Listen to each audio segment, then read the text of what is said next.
Viewers welcome back to program जी doctor साहब अगले शुद्ध पहला ਅਸੀਂ ਆਪਣੇ ਦਰਸ਼ਕਾਂ ਤੇ ਸਰੋਤਿਆਂ ਨੂੰ ਦੱਸ ਦਈਏ व्यूअर्स ਜੇ ਤੁਸੀਂ ਟੀਵੀ 84 ਨਾਲ ਜਾਂ ਪ੍ਰੋਗਰਾਮ ਸੱਚੋ ਸੱਚ ਨਾਲ ਫੇਸਬੁੱਕ ਰਾਹੀਂ ਜੁੜੇ ਤਾਂ ਇਸ ਨੂੰ ਵੱਧ ਤੋਂ ਵੱਧ ਲਾਈਕ ਕਰੋ ਤੇ ਸ਼ੇਅਰ ਕਰੋ ਅਤੇ ਨਾਲ ਹੀ YouTube ਤੇ ਸਬਸਕ੍ਰਾਈਬ ਵੀ ਕਰੋ ਅਤੇ ਨਾਲ ਇਹ ਵੀ ਦੱਸ ਦੇਣਾ ਚਾਹੁੰਦੇ ਹਾਂ ਕਿ ਸਾਡੀ ਜੋ ਪ੍ਰੋਗਰਾਮ ਦਾ ਸਮਾਂ ਸੀਮਾ ਹੈ ਉਹ 9 ਤੋਂ ਲੈ ਕੇ 9 ਵਜੇ ਤੱਕ ਹੈ thank you so much so keep watching TV 84 ਜੀ ਡਾਕਟਰ ਸਾਹਿਬ ਪ੍ਰੋਗਰਾਮ ਨੂੰ ਹੋਰ ਅੱਗੇ ਵਧਾਉਂਦੇ ਹਾਂ ਅੱਜ ਦੇ ਅਗਲੇ ਇਸ਼ੂ ਦੇ ਨਾਲ ਜੀ ਡਾਕਟਰ ਸਾਹਿਬ ਕੀ ਵਿਚਾਰਾਂ ਨੇ ਤੁਹਾਡੀਆਂ देखो अज दो तीन खबरां बड़ी प्रोमिनेंस के नाल ने एक तो सुप्रीम कोर्ट ने सेंट्रल गवर्नमेंट को हदायत की है उन्होंने कहा भी कि भारत एक डेमोक्रेसी है जां मोबोक्रेसी बन गया भीड़ जिन्हों रन करती है तो जो उन्होंने मोबोक्रेसी कहा तो मैनू आया कि जी जो मेरे हाथ च माइक्रोफोन हुंदा है प्रोटेस्ट वेले तो जो मैं इंडियन ठगोक्रेसी इंडियन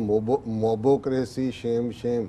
कहना तो मैं क्या जी हुण तो इन्हां दा सुप्रीम कोर्ट भी कहना भी ये भीड़ है और उन्होंने कहा कि जी जिहड़ी लिंचिंग हो रही है इहदे खिलाफ लॉ बनाए जाण और अजे सुप्रीम कोर्ट के जज शायद ये हुक्म के उत्ते लिख ही रहे सी ते जिहड़ी खबर अज सारे नैशनल इंटरनैशनल चैनल्स के उत्ते प्रोमिनेंस के नाल जिहड़े साउथ एशिया च दिलचस्पी रखते हैं चल रही है कि किसी वेले आर्या सभा नां दी सियासी पार्टी के आगू जिहड़े कि हरियाणे च मिनिस्टर भी रहे इस वेले जिहड़ी बॉन्डिड स्लेव्स ने जिन्हां नूं बंधुआ मजदूर कहंदे ने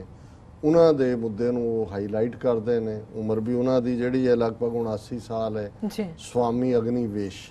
एक जमाना सी मैनूं चाइल्डहुड डेज का याद है कि ये दो स्वामी एक अग्निवेश ते स्वामी इंद्रवेश इन्हां ने आर्या सभा बनाई और ये हरियाणे चों ही सी और बिल्कुल नौजवान ये भी लॉ ग्रेजुएट भी है और बिजनेस दी मास्टर भी शायद की हुई है सो एन इन्हां दे चेहरिਆਂ ते पूरी लाली भावें रोन मोन पूरे आर्या समाज तो उन्होंने ये कंकलूड कर लिया सी कि भी सियासी पार्टी बनाए बिना सियासी ताकत हासिल किए बिना जिहड़ा वो कुछ नहीं हो सकता सो इन्होंने हरियाणे दे विच आर्या सभा नां दी पोलिटिकल पार्टी बनाई और ये दोनों ही स्वामी बड़े फायर ब्रांड भी सी इन्हां दियां स्पीचेस सुनने के लिए हज़ारां लोग आउंदे सी यंग भरे हुए एनर्जी नाल फिर जिवें मैं क्या मिनिस्टर भी बनया एमरजेंसी तो बाद जो हरियाणा च हुकूमत बनी पर हौली हौली हौली इंद्रवेश भी साइड लाइन हो गया शायद इन्हां दी आपसी बनी भी दोनों की नहीं और अग्निवेश ने भी वक्त पा के उसने जिहड़े ने सोशल मुद्दों के उत्ते और पीस और दूसरा इस किस्म के टॉपिक इन्हें चुने और इंटरनेशनली ट्रैवल करता है अपनी NGO बनाई हुई है और बेसिकली भी ये कोई भुखा नंगा कोई स्वामी बनया नहीं है भुख के डरों बनया छत्तीसगढ़ के शक्ति नां का जिहड़ा कस्बा है उहदे च उन्हां दा जन्म होया और कलकत्ते तो कानून ते बिजनेस मैनेजमेंट की पढ़ाई की और किसी वेले उन्हां दा जिहड़ा दादा है दीवान वोपर आए वो इस शक्ति टाउन का दीवान भी सी और उन्होंने संन्यास लिया होया ज़ाहिर है आर्य समाजी जिहड़ा बनन तो पहला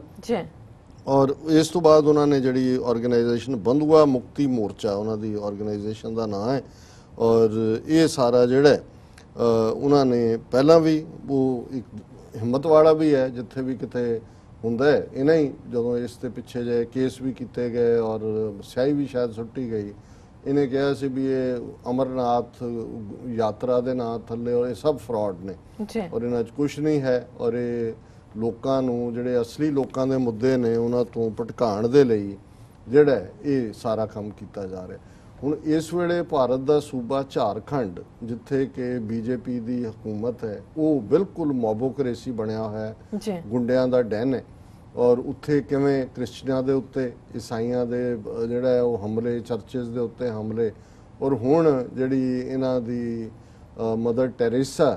यूगोस्लाविया की जम्मी पढ़ी नोबल लॉरीएट जिन्हों सेंट ऑफ द गटर्स कहते हैं कलकत्ते उन्हें शुरुआत की और उसका काम दुनिया भर च रैकगनाइज हुंदा है और उसने जिहड़ा मिशनरीज ऑफ चैरिटी इसकी स्थापना की कि जिहड़ियां उन्हां दियां नन्स ने चार चफेरे जिहड़े बच्चे अदरवाइज कोई छड़ जांदा है कोई अदरवाइज उन्हां नूं समाज नहीं मनदा उन्हां दी जां गरीब देखभाल करदे ने सो जिहड़ा इस वेले झारखंड दे विच क्योंकि बड़ा रिच एरिया है और वड्डी पॉपूलेशन जिहड़ी है जदों असीं दा नां ही जिहड़ा झारखंड झाड़ी नूं कहंदे ने ते जिहड़े रहण वाले ने उन्हां नूं पीपल ऑफ द बुशिस भी कहंदे ने जिन्हां नूं आदिवासी कहंदे ने ਹੁਣ ਉਹਨਾਂ ਦੀਆਂ ਜ਼ਮੀਨਾਂ ਬੜੀਆਂ ਉਹਨਾਂ ਦੇ ਵਿੱਚ ਜਿਹੜੇ ਨੇ ਬਹੁਤ ਸਾਰੇ ਧਾਤੂਆਂ ਨੇ ਔਰ ਇਹ ਜਿਹੜਾ ਇਹਨਾਂ ਦੀ ਦੋਸਤੀ ਜਾਂ ਅਮਰੀਕਾ ਦੀ ਬੈਕਿੰਗ ਜਾਂ ਇਹ ਅੰਬਾਨੀਜ਼ ਔਰ ਫਲਾਣੇ ਤੇ ਦੂਜੇ ਤੀਜੇ ਸਾਰੇ ਨੇ, ਇਹ ਸਾਰਾ ਵਪਾਰਕ ਕਾਰਪੋਰੇਟ ਘਰਾਣੇ ਨੇ ਔਰ ਕਾਰਪੋਰੇਟ 'ਚ ਬਾਹਰਲੀਆਂ ਕੰਪਨੀਆਂ ਵੀ ਰਲੀਆਂ ਹੋਈਆਂ। ਇਸ ਲਈ ਜੋ ਮੋਦੀ ਸਰਕਾਰ ਕਰ ਰਹੀ ਹੈ, ਅੱਖਾਂ ਬੰਦ ਕੀਤੀਆਂ, ਇਹਨਾਂ ਦੇ ਵੀ ਜਿਹੜੇ ਪੋਲੀਟੀਸ਼ੀਅਨਸ ਨੇ ਉਹਦੇ ਤੇ ਰਿਐਕਟ ਨਹੀਂ ਕਰਦੇ। ਹੁਣ ਹੋ ਇਹ ਰਿਹਾ ਹੈ ਵੀ ਝਾਰਖੰਡ ਦੇ ਵਿੱਚ ਜਿਹੜੀਆਂ ਜ਼ਮੀਨਾਂ ਨੇ ਉਹਨਾਂ ਆਦੀਵਾਸੀਆਂ ਤੋਂ ਖੋਹ ਕੇ ਕਾਰਪੋਰੇਟ ਵਾਲਿਆਂ ਨੂੰ ਦਿੱਤੀਆਂ ਜਾ ਰਹੀਆਂ ਔਰ ਉਹਨਾਂ ਦੇ ਬਹੁਤ ਸਾਰੇ ਜਿਹੜੇ ਨੇ ਉਹਨਾਂ ਨੂੰ ਫੜ ਕੇ ਬੰਧੂਆ ਮਜ਼ਦੂਰ ਸਲੇਵ ਲੇਬਰ ਦੇ ਤੌਰ ਤੇ ਇਸਤੇਮਾਲ ਕੀਤਾ ਜਾ ਰਿਹਾ। ਹੁਣ ਸਵਾਮੀ ਅਗਨੀਵੇਸ਼ ਝਾਰਖੰਡ ਦਾ ਇੱਕ ਟਾਊਨ ਹੈ ਪਕੂਰ ਟਾਊਨ, ਉੱਥੇ ਉਹ ਇੱਕ ਫੰਕਸ਼ਨ ਦੇ ਵਿੱਚ ਗਏ। ਇਹ ਰਾਂਚੀ ਤੋਂ 350 ਕਿਲੋਮੀਟਰ ਹੈ ਔਰ ਇੱਥੇ ਉਹਨਾਂ ਨੇ ਅਖਿਲ ਭਾਰਤੀ ਆਦਮ ਜਨਜਾਤੀ ਵਿਕਾਸ ਸਮਿਤੀ, ਇਹ ਆਰਗੇਨਾਈਜੇਸ਼ਨ ਹੈ ਜਿਨ੍ਹਾਂ ਨੇ ਫੰਕਸ਼ਨ ਰੱਖਿਆ ਸੀ ਔਰ ਦਰਸ਼ਕ ਸਕਰੀਨ ਦੇ ਉੱਤੇ ਪਿਕਚਰਸ ਦੇਖ ਰਹੇ ਨੇ ਜਿਹੜੀਆਂ ਬਹੁਤ ਸਾਰੀਆਂ BBC ਦੀ different services English Hindi Punjabi ਚੋਂ ਨੇ, ਅਸੀਂ ਉਹਨਾਂ ਨੂੰ ਡਿਊ ਕ੍ਰੈਡਿਟ ਦਿੰਦੇ ਔਰ ਉੱਥੇ ਉਹਨਾਂ ਨੇ ਲੈਕਚਰ ਕੀਤਾ ਤੇ ਜਿਉਂ ਹੀ ਉਹ ਉਸ ਤੋਂ ਬਾਹਰ ਨਿਕਲੇ ਭਾਰਤੀ ਜਨਤਾ ਯੁਵਾ ਮੋਰਚਾ ਜਿਹੜਾ ਉੱਥੋਂ ਦਾ ਹੈਗਾ ਔਰ ਅਖਿਲ ਭਾਰਤੀ ਵਿਦਿਆਰਥੀ ਪਰਿਸ਼ਦ ਜਿਹੜੀ ਇਹਨਾਂ ਦਾ RSS ਦਾ ਸਟੂਡੈਂਟ ਵਿੰਗ ਹੈ, ਉਹਨਾਂ ਨੇ ਸਵਾਮੀ ਅਗਨੀਵੇਸ਼ ਦੇ ਉੱਤੇ ਅਟੈਕ ਕੀਤਾ। ਉਸ ਦੀ ਬੜੀ ਬੁਰੀ ਤਰ੍ਹਾਂ ਮਾਰ ਕੁਟਾਈ ਕੀਤੀ ਔਰ ਉਸ ਦੇ ਕੱਪੜੇ ਫਾੜ ਦਿੱਤੇ ਔਰ ਉਹਨਾਂ ਨੂੰ ਇਹ ਕਿਹਾ ਕਿ ਜੀ ਤੁਸੀਂ ਹਿੰਦੂਆਂ ਦੇ ਖਿਲਾਫ ਬੋਲਦੇ ਹੋ। ਔਰ ਇਹ ਜਦੋਂ ਉਹਨਾਂ ਨੇ ਜਿਹੜੇ ਅਟੈਕ ਕਰਨ ਵਾਲੇ ਨੇ ਔਰ ਇਹ ਇਹਨਾਂ ਦੀ PTI ਦੀ ਖਬਰ ਹੈ, ਜਿਹੜੇ ਉਹ ਨਾਰੇ ਲਾ ਰਹੇ ਸੀ, if one wants to live in India one has to chant Vande Mataram. ਇਹਨੂੰ ਕਹਿ ਰਹੇ ਨੇ ਜਿਹਨੇ ਆਪਣੀ ਜ਼ਿੰਦਗੀ ਜਿਹੜਾ ਸੰਨਿਆਸੀ ਹੈ ਤੁਹਾਡਾ ਹੀ ਹੈ ਉਹ ਆਰੀਆ ਸਮਾਜੀ ਜਿਹਨੇ ਛੱਡ ਕੇ ਉਹਨੂੰ ਕਹਿ ਰਹੇ ਨੇ, ਕਿਉਂਕਿ ਇਹ ਰਿਲੇਟਿਵਲੀ ਜਿਹੜੇ ਡਾਊਨ ਟ੍ਰੋਡਰ ਨੇ ਉਹਨਾਂ ਦੀ ਗੱਲ ਕਰਦਾ, BJP ਨੂੰ ਚੈਲੰਜ ਕਰਦਾ ਔਰ ਇਸ ਵੇਲੇ ਜਿਹੜੀ ਮੋਬੋਕ੍ਰੇਸੀ ਜਾਂ ਲਿੰਚਿੰਗ ਜਾਂ ਦੂਜੀ ਲਾਈਨ ਹੈ ਇਹ ਕੱਲੀ ਮੁਸਲਮਾਨਾਂ ਦੇ ਉੱਤੇ ਜਾਂ ਈਸਾਈਆਂ ਤੇ ਜਾਂ ਸਿੱਖਾਂ ਤੇ ਟਾਰਗੇਟਡ ਨਹੀਂ ਹੈ। ਜਿਹੜੇ ਮੁੱਖ ਧਾਰਾ ਦੇ ਵੀ ਉਹ ਭਾਵੇਂ ਕੋਈ ਗੌਰੀ ਲੰਕੇਸ਼ ਹੋਏ, ਕੁਲਬੁਰਜੀ ਹੋਏ ਜਿਹੜੇ ਲੰਗਾਇਤ ਧਰਮ ਨਾਲ ਸੰਬੰਧਿਤ ਨੇ, ਜਾਂ ਅਗਨੀਵੇਸ਼ ਵਰਗਾ ਜਿਹੜਾ ਬੰਦਾ ਜਿਹੜਾ ਭਾਵੇਂ ਇਹਨਾਂ ਚੋਂ ਹੀ ਹੈ, ਪਹਿਰਾਵਾ ਵੀ ਉਹ ਉਹੀ ਪਹਿਨਦਾ ਹੈ, ਪਰ ਕਿਉਂਕਿ ਇਹਨਾਂ ਦੀਆਂ ਨੀਤੀਆਂ ਨੂੰ ਕ੍ਰਿਟਿਸਾਈਜ਼ ਕਰਦਾ ਔਰ ਜਿਵੇਂ ਉਸ ਨੂੰ ਉਹਨਾਂ ਨੇ ਅਪਮਾਨਿਤ ਕੀਤਾ, ਉਸ ਦੇ ਉੱਤੇ ਅਟੈਕ ਕੀਤਾ ਔਰ ਉਹਦੇ 'ਚ ਉਹਨਾਂ ਨੇ ਜਿਹੜਾ ਇਹ ਸਾਰੀ ਸਟੋਰੀ ਹੈ ਕਿ ਵੀ ਚੀਫ ਮਿਨਿਸਟਰ ਔਰ ਦੂਜੇ ਔਰ ਉਹ ਕਹਿ ਰਹੇ ਅਗਨੀਵੇਸ਼ ਕਿ ਮੈਂ ਆਉਣ ਤੋਂ ਪਹਿਲਾਂ ਆਰਗੇਨਾਈਜ਼ਰਸ ਨੇ ਵੀ DC ਨੂੰ SP ਨੂੰ ਦੂਜਿਆਂ ਨੂੰ ਇਨਫੋਰਮ ਕੀਤਾ, ਕੋਈ ਸਿਕਿਉਰਿਟੀ ਨਹੀਂ ਦਿੱਤੀ ਗਈ। ਹੁਣ ਗੱਲ ਤਾਂ ਇਹ ਹੈ ਵੀ ਸਿਕਿਉਰਿਟੀ ਤਾਂ ਦੇਣ ਜੇ ਉਹ ਚਾਹੁੰਦੇ ਹੋਣ ਵੀ, ਉਹ ਤਾਂ ਆਪ ਕਰਵਾ ਰਹੇ ਨੇ, ਅਸੀਂ ਮੰਗਦੇ ਅਜੇ ਤਾਂ ਇਵੇਂ ਹੀ ਹੈ ਜਿਵੇਂ ਬੱਕਰਾ ਜਿਹੜਾ ਉਹ ਕਹੇ ਜੀ ਕਸਾਈ ਨੇ ਮੈਨੂੰ ਪਹਿਲਾਂ ਨੋਟਿਸ ਹੀ ਨਹੀਂ ਦਿੱਤਾ ਵੀ ਉਹਨੇ ਮੈਨੂੰ ਮਾਰਨਾ, ਵੀ ਉਹਨੇ ਤਾਂ ਤੁਹਾਨੂੰ ਪਾਲਿਆ ਹੀ ਮਾਰਨ ਲਈ ਆ, ਖਰੀਦ ਕੇ ਲਿਆਇਆ, ਤੁਹਾਨੂੰ ਮਾਰਨਾ ਉਹਨੇ। ਸੋ ਇਹੀ ਹਾਲ ਜਿਹੜਾ ਹੈ ਔਰ ਇਹ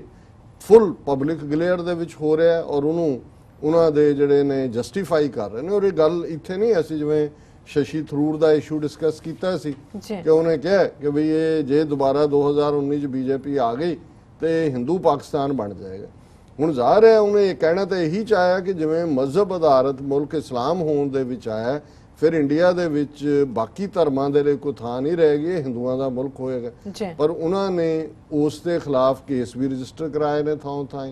ਔਰ ਕੇਰਲਾ ਦੇ ਵਿੱਚ ਜਿਹੜਾ ਜਿਸ ਟਾਊਨ ਤੋਂ ਉਹ MP ਹੈ ਉੱਥੇ ਉਹਦੇ ਦਫ਼ਤਰ ਤੇ ਹਮਲਾ ਕੀਤਾ, ਉਹਦੇ ਉੱਤੇ ਜਾ ਕੇ ਉਹਨਾਂ ਨੇ ਕਈ ਕੁਛ ਜਿਹੜਾ ਨੌਨਸੈਂਸ ਲਿਖਿਆ, ਭੰਨ ਤੋੜ ਕੀਤੀ ਔਰ ਉਹ ਕਹਿ ਰਹੇ ਨੇ ਕਿ ਜੀ ਇੱਥੇ ਆਏ ਅਸੀਂ ਉਹਨੂੰ, ਉਹ ਭਾਵੇਂ ਦਿੱਲੀ ਬੈਠਾ ਪਰ ਈਵਨ ਕੇਰਲਾ ਦੇ ਵਿੱਚ ਵੀ ਉਹਦੇ ਦਫ਼ਤਰ ਤੇ, ਕਿਉਂਕਿ ਉਹ ਕਿਤੇ ਵੀ ਔਰ ਈਵਨ ਕਾਂਗਰਸ ਵੀ ਦੌੜ ਗਈ ਉਹਨੂੰ ਡਿਫੈਂਡ ਕਰਨ ਤੋਂ। ਸੋ ਇਹ ਪਾਰਟ ਚੱਲ ਰਿਹਾ। ਸੋ ਇੱਕ ਪਾਸੇ ਇਹਨਾਂ ਨੇ, ਔਰ ਇਹ ਅਜੇ 2019 ਨਹੀਂ ਆਇਆ, 2018 ਚੱਲ ਰਿਹਾ, ਇਹ ਚੱਲ ਰਿਹਾ। ਔਰ ਦੂਸਰੇ ਪਾਸੇ ਜਿਵੇਂ ਅਸੀਂ ਝਾਰਖੰਡ ਦੇ ਹਵਾਲੇ ਨਾਲ ਹੀ ਗੱਲ ਕੀਤੀ ਹੈ ਕਿ ਵੀ ਉਹਨਾਂ ਨੇ ਪਿਛਲੇ ਦਿਨਾਂ 'ਚ ਕੇਸ ਰਜਿਸਟਰ ਕੀਤਾ 3 ਜਾਂ 4 ਜਿਹੜੀਆਂ ਸਿਸਟਰਸ, ਨਨਸ, ਨਰਸਿਸ ਕਿ ਜੀ ਇਹ ਐਡੋਪਸ਼ਨ ਦੇ ਲਈ ਜਿਹੜੀਆਂ ਨੇ ਉਹ ਬੱਚੇ ਪੈਸੇ ਲੈ ਕੇ ਵੇਚ ਰਹੀਆਂ। ਹਾਲਾਂਕਿ ਇਹ ਗੱਲ ਠੀਕ ਨਹੀਂ ਹੈ ਔਰ ਉਹਨਾਂ ਦੀ ਜਿਹੜੀ ਮਿਸ਼ਨਰੀਜ਼ ਆਫ ਚੈਰਿਟੀ ਹੈ, ਮਦਰ ਟੈਰੇਸਾ ਦੀ ਸੰਸਥਾ ਹੈ, ਉਹਨਾਂ ਨੇ ਇਹਨੂੰ ਚੈਲੰਜ ਕੀਤਾ। ਪਰ ਹੁਣ ਤੁਸੀਂ ਦੇਖੋ ਕਿਵੇਂ ਇੱਕ ਘੱਟ ਗਿਣਤੀ ਨੂੰ ਦੂਜੇ ਦੇ ਖਿਲਾਫ ਕਿਵੇਂ ਉਹਨਾਂ ਨੇ ਸਿਲੈਕਟ ਕਿਤੇ ਮੁਖਤਿਆਰ ਨਕਵੀ ਰੱਖਿਆ ਹੋਇਆ। BJP ਨੇ ਜਦੋਂ ਮੁਸਲਮਾਨਾਂ ਦੇ ਉੱਤੇ ਜ਼ੁਲਮ ਕਰਨਾ ਹੈ ਤਾਂ ਡਿਫੈਂਡ ਕਰਨ ਲਈ ਉਹਨੂੰ ਰੱਖਿਆ ਹੈ। ਇਵੇਂ ਹੀ ਮੇਨਕਾ ਗਾਂਧੀ, ਇੱਕ ਕਰਨਲ ਆਨੰਦ ਪਗੜੀ ਧਾਰੀ ਦੀ ਕੁੜੀ ਸੰਜੇ ਗਾਂਧੀ ਨੇ ਜਿਹੜਾ ਹੈ ਉਹ ਉਹਨੂੰ ਐਕਸਪਲੋਇਟ ਕੀਤਾ ਪਿਓ ਨੇ ਜਿਹੜਾ ਉਹ ਗਨ ਦੇ ਜ਼ੋਰ ਤੇ ਵਿਆਹ ਕਰਨ ਲਈ ਸੰਜੇ ਮਜਬੂਰ ਹੋਇਆ। ਬਾਅਦ ਚ ਕੁਝ ਸਮੇਂ ਬਾਅਦ ਕਰਨਲ ਆਨੰਦ ਦੀ ਲਾਸ਼ ਜਿਹੜੀ ਹੈ ਸੁਖਨਾ ਲੇਕ ਚੋਂ ਮਿਲੀ। ਉਹਦੀ ਮਾਂ ਜਿਹੜੀ ਹੈ ਉਹ ਕਰਤੀ ਧਰਤੀ ਸੀ, ਤੇਜੀ ਕੇ ਕੀ ਨਾਂ ਸੀ ਉਹਦਾ। ਔਰ ਇਹ ਮੇਨਕਾ ਨੂੰ ਜਿਹੜਾ ਇਹ ਮੇਨਕਾ ਗਾਂਧੀ ਬਣ ਗਈ, ਉਹਦੇ ਨਾਲ ਸੰਜੇ ਗਾਂਧੀ ਨਾਲ ਇੰਦਰਾ ਗਾਂਧੀ ਨੇ ਵੀ ਉਹਨੂੰ ਕੱਢ ਕੇ ਬਾਹਰ ਮਾਰਿਆ। ਇਹ ਹੌਲੀ ਹੌਲੀ ਪਹਿਲਾਂ ਸੂਰਿਆ ਪੱਤਰਕਾਰ ਬਣ ਗਈ, ਕੁੱਤਿਆਂ ਬਿੱਲੀਆਂ ਦੀ ਰੱਖਿਅਕ ਬਣ ਗਈ ਕਿ ਜੀ ਕੁੱਤਿਆਂ ਨੂੰ ਜਿਹੜਾ ਸਰਕਸ ਵਾਲਿਆਂ ਦੇ ਮਗਰ ਪੈ ਗਈ। ਫਿਰ ਉਹਨੇ ਦੇਖਿਆ ਕੁਛ ਨਹੀਂ ਹੈ, ਬੀਜੇਪੀ 'ਚ ਜਾ ਵੜੀ। ਨਹੀਂ ਉਹ ਗਧਾ ਜਿਹਾ ਮੁੰਡਾ ਹੈ ਉਹਦਾ, ਉਹ MP ਵੀ ਹੈ ਔਰ ਇਹ ਇਕੱਲੀ MP ਨਹੀਂ ਮਿਨਿਸਟਰ ਹੈ। ਹੁਣ ਇਹਦੀ ਅੱਜ ਸਟੇਟਮੈਂਟ ਹੈ, inspect all child care homes run by missionaries of charity Maneka to states. ਇਹ women and child development minister ਹੈ ਮੇਨਕਾ ਗਾਂਧੀ ਇਸ ਵੇਲੇ BJP ਦੀ ਗਵਰਨਮੈਂਟ। ਔਰ ਉਹਨੇ ਕਿਹਾ ਕਿ ਜੀ ਮਦਰ ਟਰੇਸਾ ਨੇ ਜਿਹੜੇ ਮਿਸ਼ਨਰੀ ਆਫ ਚੈਰਿਟੀ ਭਾਰਤ ਭਰ ਦੇ ਵਿੱਚ ਜਿੱਥੇ ਹੀ ਨੇ, ਜਿੱਥੇ ਇਹਨਾਂ ਦੀਆਂ ਇੰਸਟੀਟਿਊਸ਼ਨਸ ਨੇ, ਇਹਨਾਂ ਨੂੰ ਚੈੱਕ ਕਰੋ ਵੀ ਰਜਿਸਟਰਡ ਨੇ ਕਿ ਨਹੀਂ। ਔਰ ਇਹ 1 ਮਹੀਨੇ ਦੇ ਵਿੱਚ ਇਹਦੀ ਜਿਹੜੀ ਹੈ ਸਾਨੂੰ ਰਿਪੋਰਟ ਦਿਓ। ਔਰ ਇਸ ਸਾਰੇ ਦਾ ਮਤਲਬ ਇਹ ਹੈ ਕਿ ਵੀ ਮਦਰ ਟੈਰੇਸਾ ਨੂੰ ਪਹਿਲੇ ਦਿਨ ਤੋਂ ਹੀ RSS ਹਮੇਸ਼ਾ ਹੀ ਬਹੁਤ ਨਾ ਪੱਖੀ ਗੱਲਾਂ ਕਰਦੀ ਰਹੀ। ਔਰ ਉਹਨਾਂ ਨੂੰ ਇਹ ਲੱਗਦਾ ਹੈ ਕਿ ਵੀ ਹੁਣ ਜਿਹੜਾ ਇਹ ਮੌਕਾ ਹੈ ਕਿ ਜਾਂਦੇ ਜਾਂਦੇ ਜਿਹੜਾ 1 ਸਾਲ 2019 ਤੋਂ ਪਹੁੰਚਣ ਤੋਂ ਪਹਿਲੇ ਮੁਸਲਮਾਨਾਂ ਨੂੰ ਤਾਂ ਲਵ ਜਿਹਾਦ ਤੇ ਕੌ ਵਿਜੀਲੈਂਟੇ ਤੇ ਫਲਾਣਿਆਂ ਦੇ ਥੱਲੇ ਟਾਰਗੇਟ ਕੀਤਾ ਹੋਇਆ। ਇਹਨਾਂ ਨੂੰ ਕਹੋ ਜੀ ਕਿ ਵੀ ਇਹ ਬੱਚੇ ਵੇਚਦੇ ਨੇ ਅਡਾਪਸ਼ਨ ਦੇ ਨਾਂ ਥੱਲੇ, ਇਹਨਾਂ ਨੂੰ ਦੌੜਾਓ ਉੱਥੋਂ। ਔਰ ਝਾਰਖੰਡ ਦੇ ਵਿੱਚ ਕਿਉਂਕਿ ਈਸਾਈ ਗਰੀਬੀ ਹੈ ਬੜੀ, ਜਿੱਥੇ ਜਿੱਥੇ ਆਦੀਵਾਸੀ ਨੇ ਉੱਥੇ ਈਸਾਈ ਮਿਸ਼ਨਰੀ ਜਾਂ ਉਹਨਾਂ ਦੇ ਹਿਊਮੈਨਿਟੇਰੀਅਨ ਕੰਮ ਕਰਨ ਵਾਲੇ ਸਕੂਲ ਵੀ ਇਹਨਾਂ ਦੀਆਂ ਨਨ ਚਲਾਉਂਦੀਆਂ, ਹਸਪੀਟਲ ਵੀ ਚਲਾਉਂਦੀਆਂ। ਉਹਨਾਂ ਵਿਚਾਰਿਆਂ ਨੂੰ ਰਾਹਤ ਹੈ ਥੋੜੀ ਬਹੁਤ। ਸੋ ਉਹਨਾਂ ਸਟੇਟਾਂ ਦੇ ਵਿੱਚ ਐਂਟਾਈ ਕਨਵਰਸ਼ਨ ਲਾਅ ਵੀ ਇਹਨਾਂ ਨੇ ਬਣਾਏ ਨੇ, ਕੁਝ ਨੂੰ ਉਹਦੇ ਥੱਲੇ ਰਗੜ ਦਿੱਤਾ ਕਿ ਜੀ ਤੁਸੀਂ ਜ਼ਬਰਦਸਤੀ ਜਿਹੜਾ ਹੈ ਉਹ ਇਹਨਾਂ ਨੂੰ ਬਣਾ ਰਹੇ ਹੋ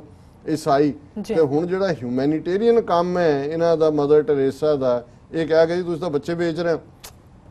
ਉਹਨਾਂ ਨੂੰ ਵੀ ਬੰਦ ਕਰਨ ਦੀ ਲਾਈਨ ਹੈ। ਸੋ ਇਹ ਜਿਹੜਾ ਅਜੇ 2019 ਨਹੀਂ ਆਇਆ, ਇਹ 2018 ਦੀ ਗੱਲ ਹੈ। ਤੇ ਇਹ ਹੁਣ ਸਿੱਖ ਕੌਮ ਦੇਖੇ ਔਰ ਬਾਕੀ ਘੱਟ ਗਿਣਤੀਆਂ ਦੇਖਣਗੇ, ਉਹਨਾਂ ਨੇ ਇਸ ਤਰ੍ਹਾਂ ਕੱਲੇ ਰਹਿ ਕੇ ਕੁੱਟ ਖਾਣੀ ਹੈ ਕਿ ਅਲਟੀਮੇਟਲੀ ਇਹਨਾਂ ਨੂੰ ਚੈਲੰਜ ਕਰਨਾ ਹੈ ਕਲੈਕਟਿਵਲੀ। ਔਰ ਇਹ ਸਾਰੇ ਜਿਹੜਾ ਹਿੰਦੂਤਵ ਹੈ ਇਸ ਨੂੰ ਹੈਡ ਆਨ ਲੈਣਾ। ਜੀ ਡਾਕਟਰ ਸਾਹਿਬ ਬਿਲਕੁਲ ਇੱਥੇ ਲੈਣੇ ਬ੍ਰੇਕ ਤੋਂ ਪਹਿਲਾਂ ਅਸੀਂ ਆਪਣੇ ਦਰਸ਼ਕਾਂ ਦੇ ਸਰੋਤਿਆਂ ਨੂੰ ਅਪੀਲ ਤੇ ਬੇਨਤੀ ਕਰ ਦਈਏ। ਫਿਊਅਰਸ, ਜਿਸ ਤਰ੍ਹਾਂ ਕਿ ਤੁਸੀਂ ਜਾਣਦੇ ਹੋ ਕਿ TV 84 ਮਨੁੱਖੀ ਹੱਕਾਂ ਦਾ ਪਹਿਰੇਦਾਰ ਹੈ। TV 84 ਸਿੱਖਾਂ, ਕਸ਼ਮੀਰੀਆਂ ਤੇ ਭਾਰਤੀਆਂ ਨੌਰਥ ਈਸਟ ਸਟੇਟਾਂ ਦੇ ਲੋਕਾਂ ਦੇ ਸਵੈ ਨਿਰਣੇ ਦੇ ਹੱਕਾਂ ਦਾ ਹਾਮੀ ਹੈ। ਅਸੀਂ ਚਾਹਾਂਗੇ ਕਿ ਤੁਸੀਂ TV 84 ਦੀ ਵੱਧ ਤੋਂ ਵੱਧ ਮਾਈਕ ਸਹਾਇਤਾ ਕਰੋ। ਤੁਸੀਂ ਆਪਣੀ ਮਾਈਕ ਸਹਾਇਤਾ ਸਾਡੀ ਵੈਬਸਾਈਟ tv84.tv ਤੇ ਜਾ ਕੇ ਪੇਪਲ ਦੀ ਵਰਤੋਂ ਕਰਕੇ ਵਨ ਟਾਈਮ ਡੋਨੇਟ ਕਰ ਸਕਦੇ ਹੋ, ਮੰਥਲੀ ਡੋਨੇਟ ਵੀ ਕਰ ਸਕਦੇ ਹੋ। ਤੁਸੀਂ TV 84 ਦੇ ਨਾਮ ਤੇ ਚੈੱਕ ਬਣਾ ਕੇ ਸਾਨੂੰ ਮੇਲ ਵੀ ਕਰ ਸਕਦੇ ਹੋ ਸਾਡੇ ਇਸ ਪਤੇ ਤੇ 36-01 37th Avenue, Long Island City, New York 11101 USA, ਜਾਂ ਫਿਰ ਤੁਸੀਂ ਸਾਨੂੰ ਫੋਨ ਰਾਹੀਂ ਵੀ ਸੰਪਰਕ ਕਰ ਸਕਦੇ ਹੋ ਸਾਡੇ ਫੋਨ ਨੰਬਰ ਤੇ 5164060694। Thank you so much. Viewers, ਤੁਸੀਂ ਕਿਤੇ ਨਹੀਂ ਜਾਣਾ, ਮਿਲਦੇ ਹਾਂ ਆਫਟਰ ਦਿਸ ਸ਼ਾਰਟ ਬ੍ਰੇਕ।